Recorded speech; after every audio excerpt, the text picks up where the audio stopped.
The craft beer scene in Louisiana has exploded in the last decade as breweries pop up sometimes within arm's reach of many neighborhoods. In our next installment of Locally Brewed, Rob Krieger takes us on a tour of some of the big and small breweries you might find right in your backyard.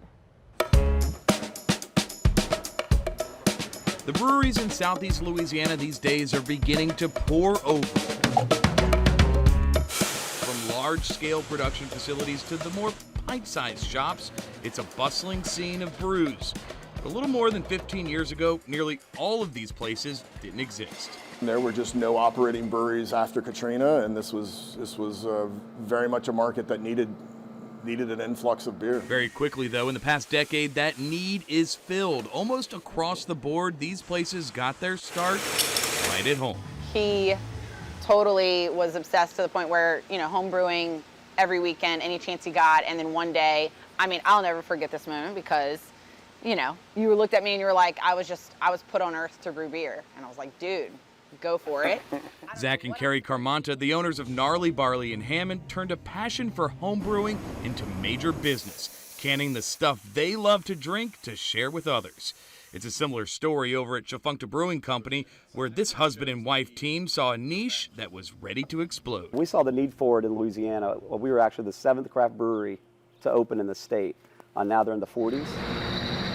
One of the biggest operations, Abita Brewing, started the craft brew scene back in the 80s, laying groundwork well before this type of brewery was really attainable. Better equipment has gotten smaller and more affordable, and making it easier for people to can and make it more feasible, and they've seen the success. So, banks are more willing to lend, investors are more willing to invest. In reality, those investments began outside of Louisiana. As more craft breweries, though, bubbled up around the country, beer makers back here at home seized their moment. And we kind of saw an explosion of available beer from outside this market kind of pop up, which kind of probably helped play a part in people wanting more local options. Mitch Gritman, the brewer over at Zony Mash Beer Project, snagged this old theater turned brewery with his partners, spinning out cans and kegs in the heart of New Orleans, creating that local option the market craves. People care about knowing where the things that they consume come from,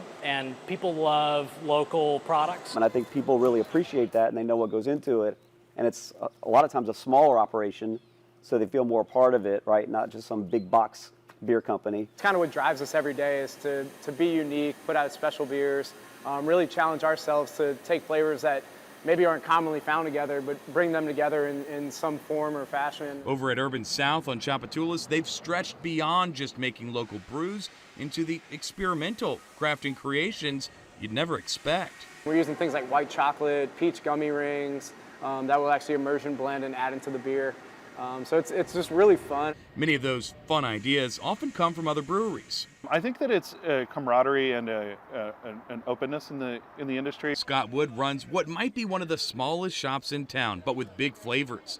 The Courtyard Brewery is tempting drinkers from all over and winning them over with their brews. Like once you try something that tastes better, like you naturally disincline towards going back to what doesn't taste as good.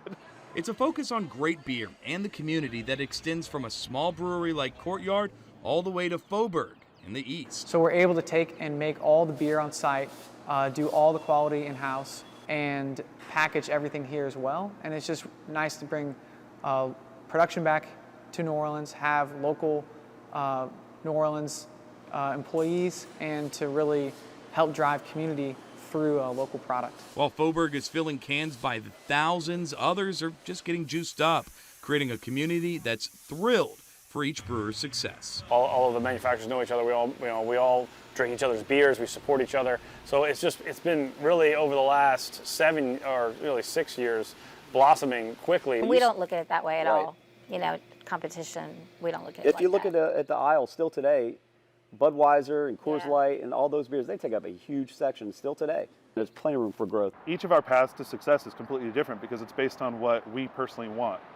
I'm not really interested in having my beer sit on shelves. I'm most interested in serving someone directly and having them taste my beer in the way that I feel like best represents the care that we put into it. Those paths to success are quickly coming to a head. But in a market with a real taste for good beer, there's no limit for what's next. I heard folks mention that, oh, we must be oversaturated, and I don't even think we're close.